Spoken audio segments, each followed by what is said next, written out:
Malam ini, kita mulai kisah tentang saat manusia berhenti takut pada alam dan mulai takut pada sesamanya sendiri. Sebelum kamu bersandar dan hanyut dalam cerita ini, sempatkan sebentar untuk menekan like dan subscribe. Tapi hanya kalau kamu benar-benar menikmati suasana di sini. Dan aku ingin tahu, kamu biasanya ngapain sambil mendengarkan kisah seperti ini? Menyeduh teh hangat, menulis, atau sekadar berbaring di kamar yang tenang? Tulis di kolom komentar dan ceritakan juga jam berapa kamu mendengarkan malam ini.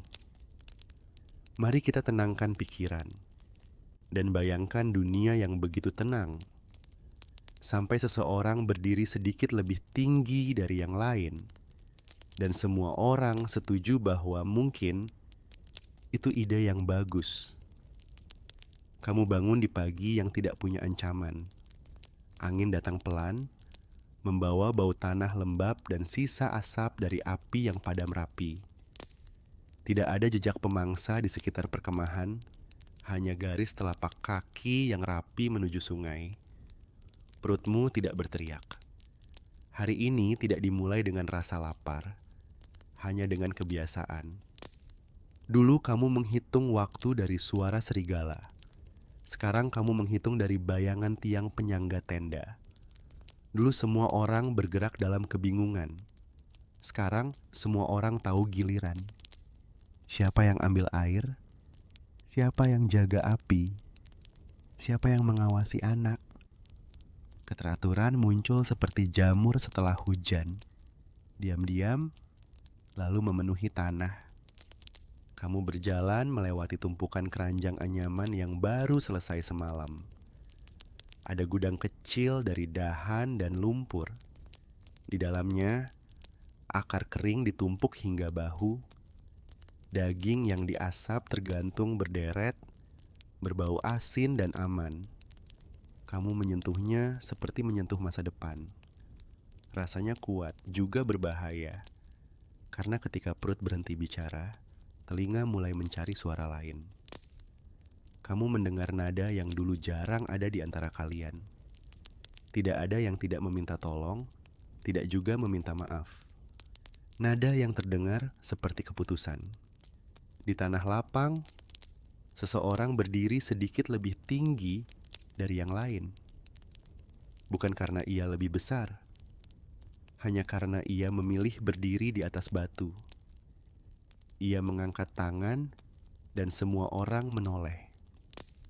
Aneh, bagaimana sebuah batu bisa membuat kata-kata terdengar lebih penting. Kamu ingat masa ketika kata-kata tidak punya bentuk? Semua keputusan lahir dari acak. Siapa yang paling dekat dengan pisau? Siapa yang paling dulu melihat awan?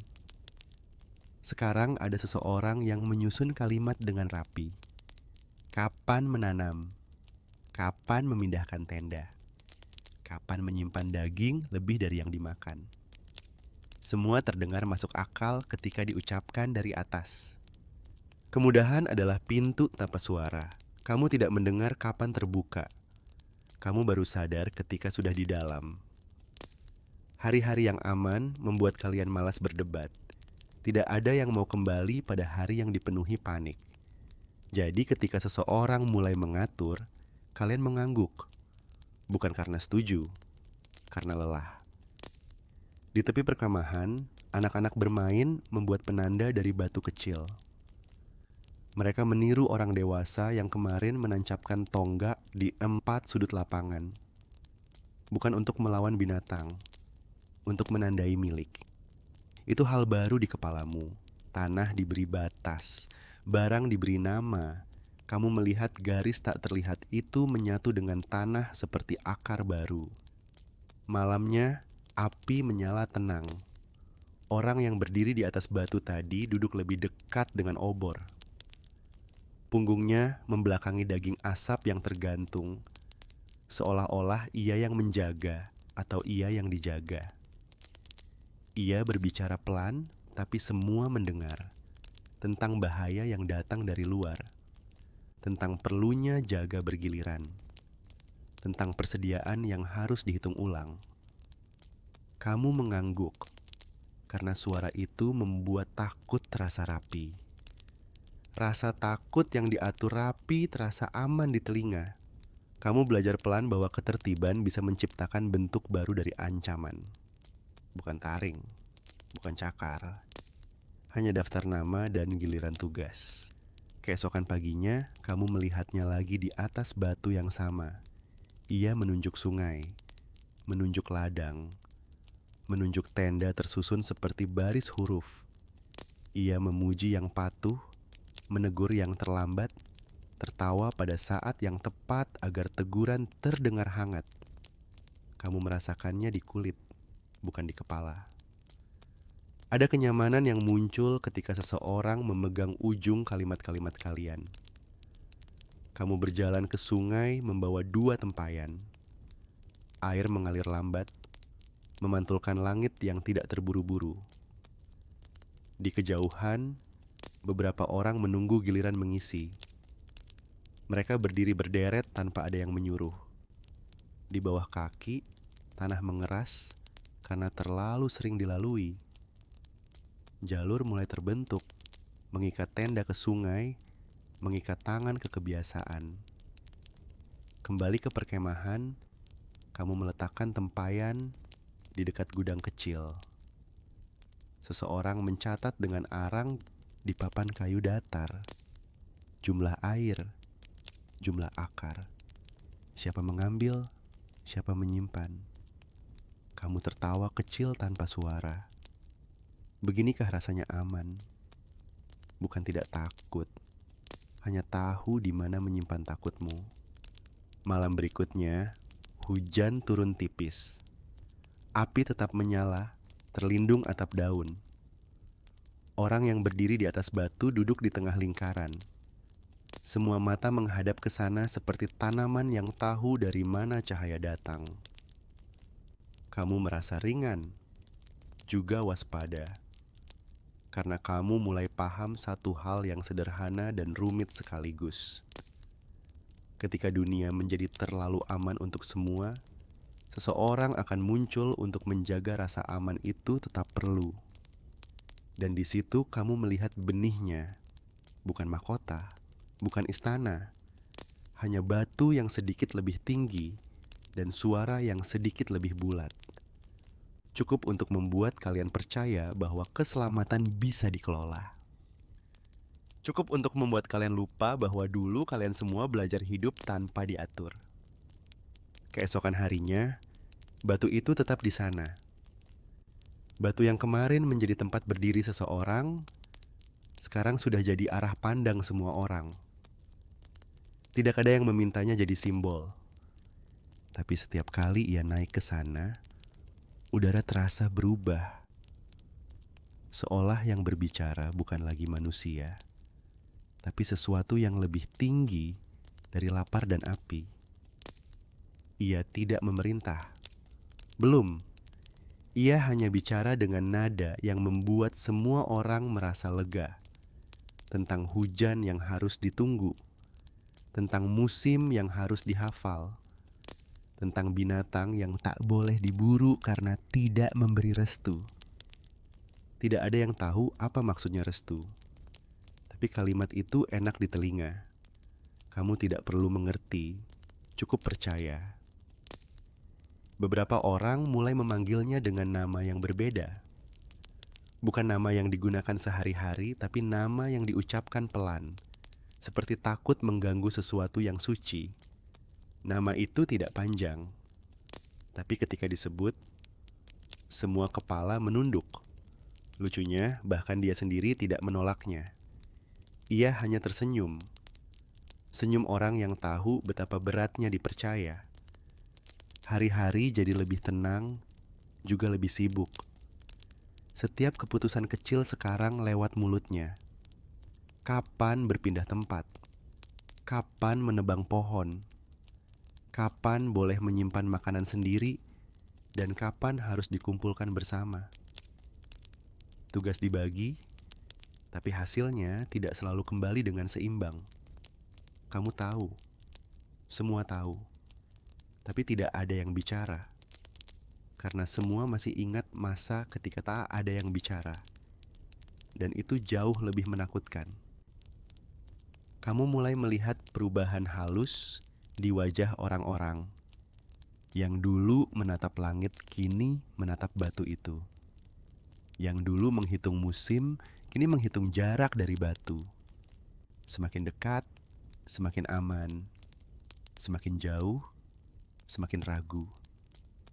Dan kamu sadar, kedekatan mulai punya nilai. Tangan yang dulu sama-sama membawa beban, sekarang membawa makna yang berbeda. Tangan yang memberi api dianggap lebih penting dari tangan yang menyalakan api. Tangan yang menunjuk arah dianggap lebih bijak dari tangan yang berjalan ke sana. Tangan yang dulu menggali akar sekarang sibuk menunjuk siapa yang harus menggali. Sore itu, kamu melihat sesuatu yang aneh. Seseorang menaruh batu kecil di samping batu besar itu. Tidak untuk bersaing, hanya untuk merasa sejajar walau sedikit. Keesokan harinya, batu kecil itu hilang. Tidak ada yang tahu siapa yang memindahkannya, tapi semua mengerti pesannya. Lucunya, tidak ada yang marah. Hanya diam, dan sedikit lebih hati-hati saat berbicara. Orang yang berdiri di atas batu mulai punya waktu luang. Ia tidak perlu lagi ikut membawa kayu, tidak perlu menimba air. Tugasnya sekarang menjaga agar semua berjalan sesuai rencana. Rencana yang hanya dia tahu. Semua orang patuh karena mereka takut dunia akan kembali berantakan kalau batu itu kosong. Malamnya, ia duduk di tengah lingkaran api, menceritakan kisah yang tidak pernah kamu dengar sebelumnya. Tentang nenek moyang yang pernah jatuh sakit karena tidak menghormati langit. Tentang orang yang hilang karena lupa memberi ucapan pada sungai. Kamu tahu cerita itu baru saja dibuat, tapi cara ia mengatakannya pelan, tegas, seperti mengulang sesuatu yang lebih tua dari dirinya, membuatmu lupa berpikir. Anak-anak mendengarkan dengan mata lebar. Orang dewasa mendengarkan sambil menunduk, takut kehilangan bagian penting dari makna yang tidak pernah diminta. Kamu mendengarnya juga, dengan perasaan campur aduk, separuh kagum, separuh curiga, karena sesuatu dalam ceritanya membuatmu nyaman. Dan kamu tahu betul, kenyamanan adalah cara paling halus untuk dikurung. Beberapa minggu kemudian, ia mulai memakai hiasan di kepala, dari tulang ikan dan kulit ular. Katanya, itu simbol keberanian. Tapi kamu tahu, itu juga simbol jarak. Sebab setiap hiasan baru yang ia pakai, semakin sedikit orang yang berani memandang matanya langsung. Di pagi hari, ketika matahari menyala tajam, kamu melihatnya berdiri lagi di atas batu. Cahaya menimpa wajahnya seperti ia sudah tahu kemana harus berdiri agar tampak bercahaya. Kamu tidak tahu kapan ia belajar itu, tapi ia tampak seperti seseorang yang sudah lama menunggu kesempatan untuk terlihat berkuasa. Kamu menatap tanganmu sendiri, kasar, penuh tanah. Kamu menatap tangannya, bersih, bergerak sedikit tapi diperhatikan semua orang. Dan tiba-tiba kamu mengerti sesuatu yang tidak pernah kamu baca di langit. Bahwa kekuasaan tidak pernah dimulai dari perintah. Ia dimulai dari kenyamanan dan dari kebiasaan kecil untuk membiarkan seseorang berdiri sedikit lebih tinggi darimu. Sekarang semua sudah punya urutan. Yang berdiri di batu bicara lebih dulu.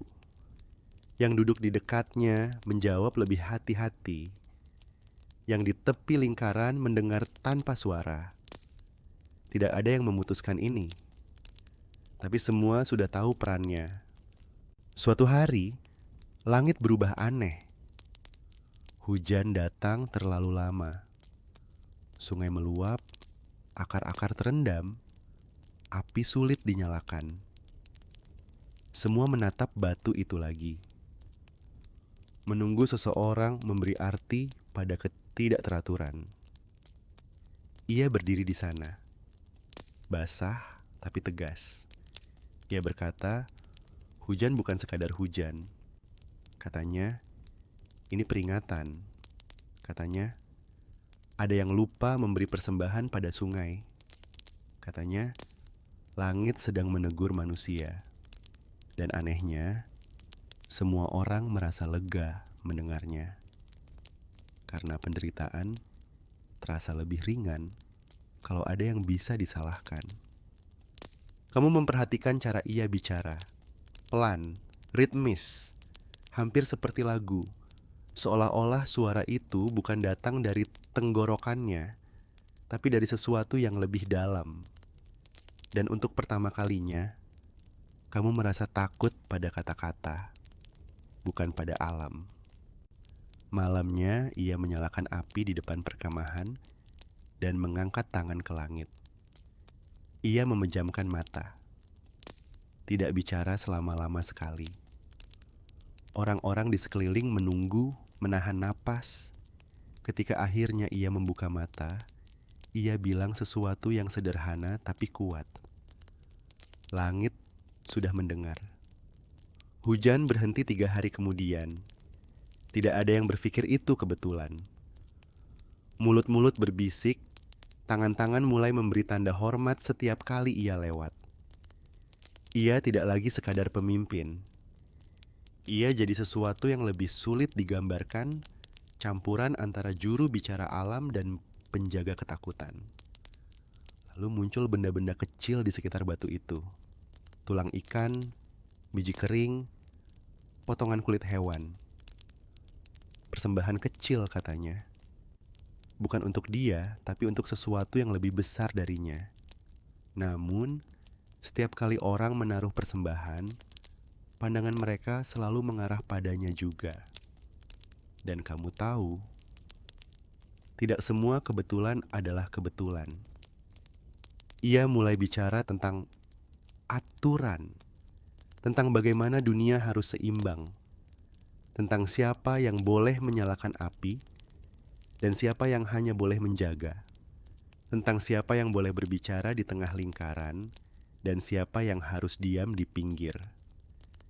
Tidak ada yang membantah, karena aturan adalah cara baru untuk memelihara ketakutan agar tetap tertib. Lama-kelamaan, ketertiban jadi kebanggaan. Orang-orang mulai saling mengingatkan, bukan karena mereka peduli, tapi karena mereka ingin terlihat benar. Kamu melihat seorang anak kecil ditegur karena berjalan terlalu dekat dengan batu itu tanpa menunduk. Ibunya memukulnya pelan dan memaksa anak itu berlutut. Anak itu tidak menangis, ia hanya bingung. Lalu meniru ibunya ikut menunduk walau tidak tahu pada siapa. Malam-malam jadi lebih sunyi. Dulu orang tertawa di sekitar api. Sekarang mereka berbisik. Dan setiap kali api mengecil, semua mata menoleh ke batu. Menunggu seseorang memberi izin untuk menambah kayu. Seolah-olah bahkan panas pun butuh restu sekarang. Kamu mulai perhatikan wajah orang di atas batu itu. Ia terlihat lelah, tapi juga terlatih. Ia jarang tertawa sekarang. Setiap kata yang keluar dari mulutnya seperti harus punya makna besar. Kadang ia menatap langit lama sekali, seolah sedang berbicara dengan sesuatu yang hanya ia dengar. Dan setiap kali ia kembali bicara, orang-orang mendengarkan lebih khusyuk. Kamu tahu betapa berbahayanya keheningan yang dijaga dengan ketakutan. Lalu datang hari ketika seseorang menolak menunduk. Bukan karena berani, hanya karena lupa. Semua mata beralih padanya. Suara pemimpin itu pelan, tapi tajam seperti pisau yang baru diasah. Ia bilang, tidak semua lupa dimaafkan oleh langit. Malam itu, Orang yang lupa itu tidak terlihat lagi. Tidak ada darah, tidak ada teriakan, hanya hilang.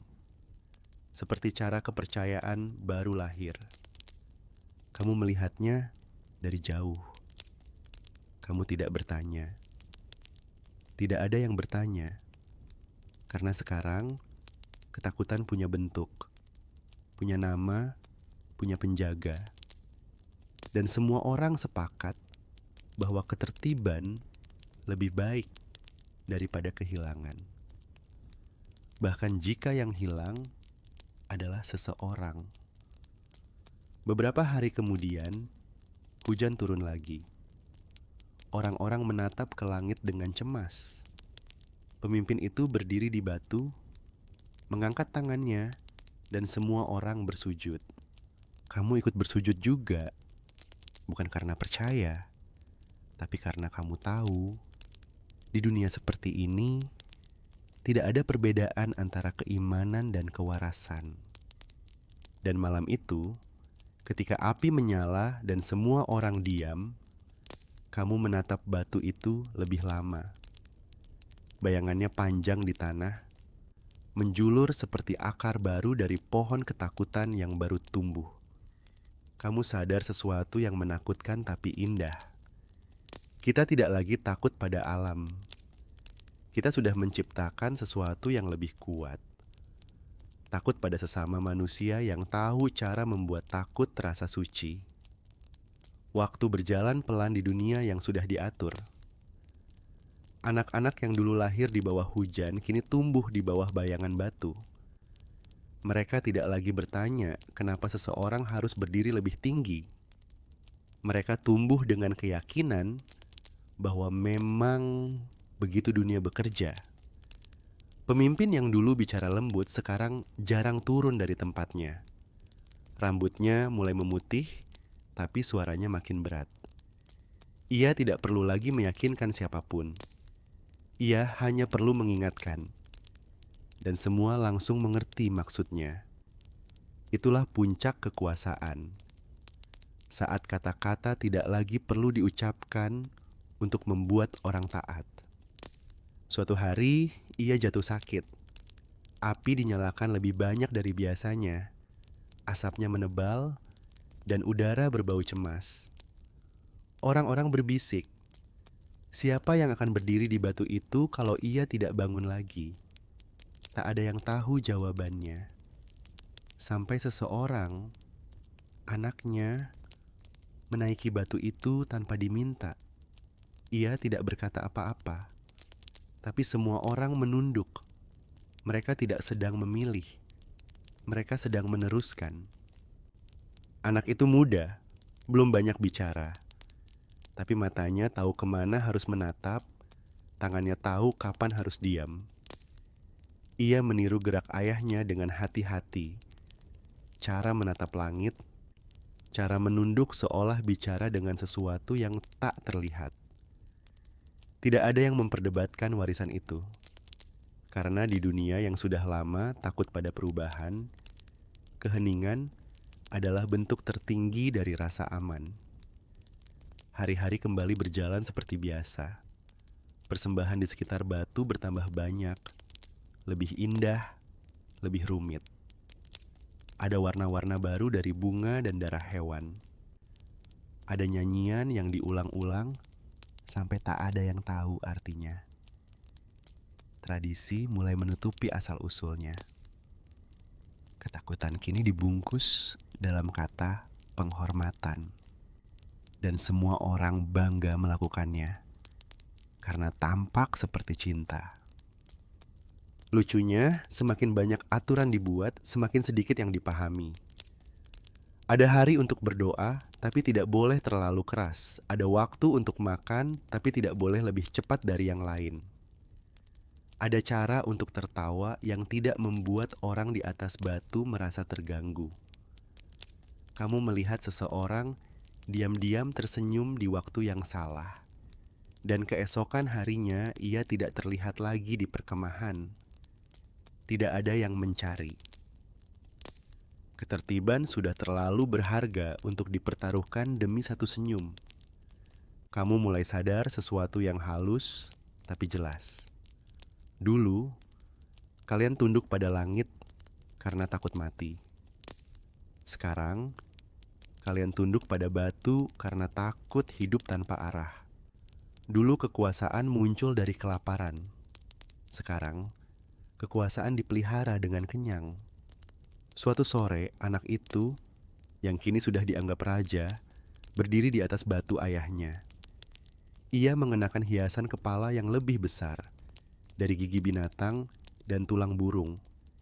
Ia tersenyum, seperti seseorang yang tahu bahwa senyum juga bisa jadi perintah.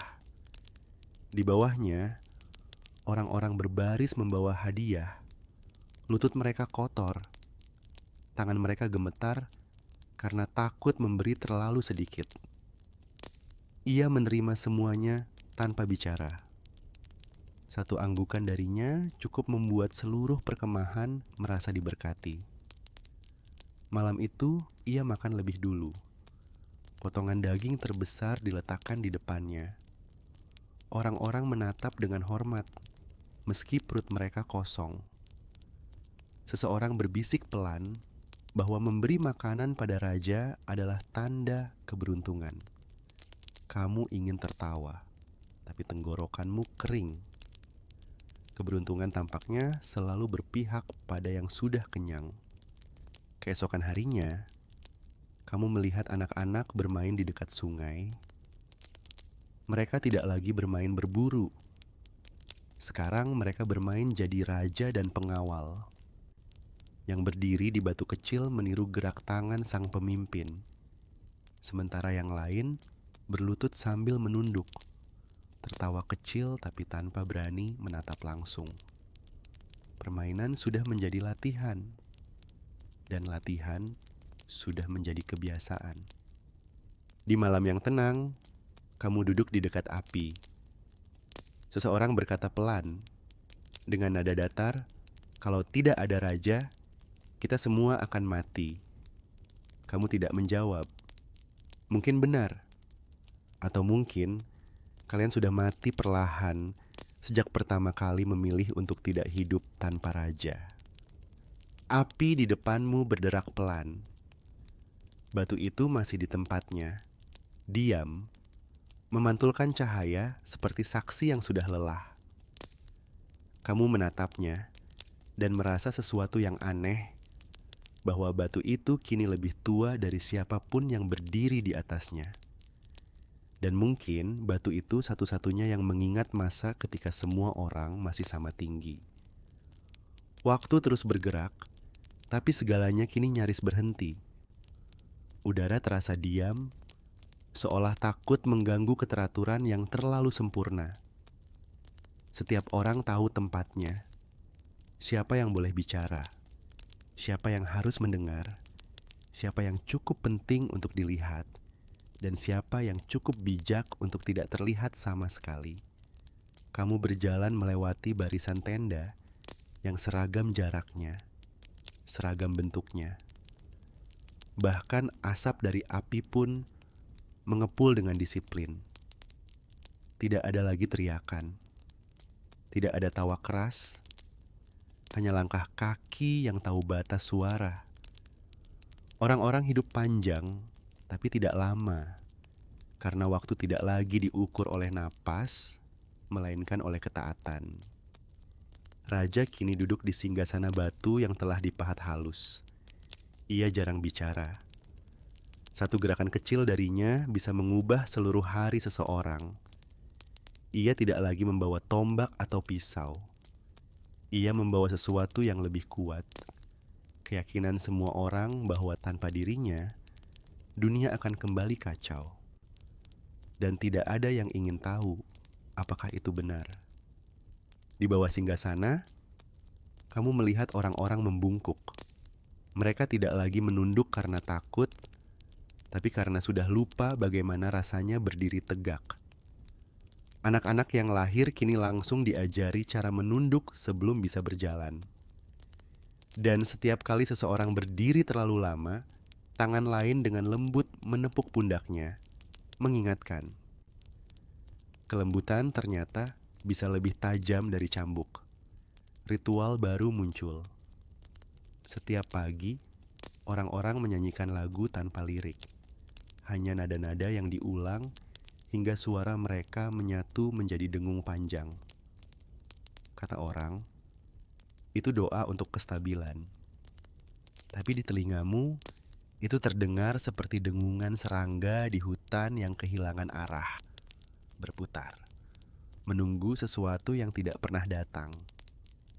Di malam hari, langit tampak lebih jauh.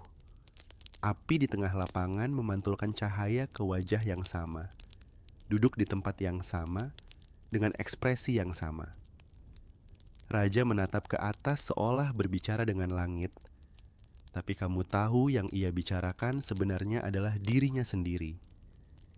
Ia tidak lagi percaya pada langit. Ia percaya pada keteraturan yang ia buat. Dunia yang bisa dikendalikan, ditimbang, dan diatur dengan kata. Kamu menatapnya dari kejauhan. Ada sesuatu di dalam dadamu yang bergerak pelan, bukan amarah, bukan keberanian, hanya rasa lelah yang terasa lebih tua dari dirimu sendiri. Kamu teringat masa ketika ketakutan datang dari hujan dan lapar, bukan dari manusia lain. Masa ketika tubuhmu bergerak bukan karena perintah, tapi karena naluri sederhana untuk hidup. Dan kamu menyadari bahwa sejak dunia menjadi rapi, kamu berhenti benar-benar hidup. Suatu malam, kamu duduk sendirian di tepi sungai. Air mengalir perlahan, memantulkan cahaya bulan yang redup. Di seberang sana, kamu melihat bayangan batu tempat raja duduk setiap hari. Batu itu dulu tinggi, sekarang tampak kecil. Mungkin karena kamu akhirnya berhenti melihat ke atas. Angin lewat, membawa suara nyanyian dari perkemahan. Suara yang dulu terdengar seperti harmoni, kini terdengar seperti kebiasaan. Kamu berpikir, mungkin inilah nasib manusia. Dari kelaparan menuju ketertiban, dari ketertiban menuju kebosanan, dan dari kebosanan menuju kepatuhan. Semuanya berawal dari satu niat yang sederhana. Ingin bertahan hidup. Dan lihat kemana itu membawamu sekarang. Keesokan paginya, seseorang naik ke batu itu lagi. Bukan raja, anak kecil, mungkin cucunya. Ia berdiri di sana dengan mata polos, meniru gerak tangan sang kakek yang dulu. Orang-orang tertawa pelan, lembut tanpa sadar bahwa tawa itu sudah menjadi doa baru. Karena begitulah caranya kekuasaan bertahan. Bukan dengan paksaan, tapi dengan kebiasaan yang terasa manis. Kamu menatap mereka satu persatu. Wajah-wajah yang damai, rapi, dan tidak lagi penasaran. Tidak ada yang ingin tahu mengapa batu itu harus ada, atau siapa yang pertama kali naik ke sana. Tidak ada yang bertanya, sejak kapan ketaatan berubah menjadi udara yang kalian hirup? Dan dalam diam, kamu memahami sesuatu yang seharusnya membuatmu takut. Bahwa kematian tidak lagi datang dari kelaparan, tidak juga dari perang, melainkan dari keteraturan yang terlalu sempurna untuk memberi ruang bagi kesalahan. Malam tiba lagi, dan kamu menatap bintang. Langit masih sama, tapi kamu tahu manusia sudah berubah selamanya. Dulu kalian menatap langit karena takut. Sekarang kalian menatapnya karena sudah tidak tahu apa yang harus ditakuti. Dan di bawah sinar bulan yang lembut, kamu akhirnya mengerti satu hal kecil yang menyakitkan.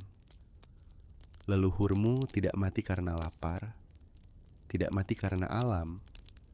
Mereka hidup karena salah satu dari mereka menjadi raja. Dan sejak hari itu, kalian tidak pernah benar-benar bebas lagi.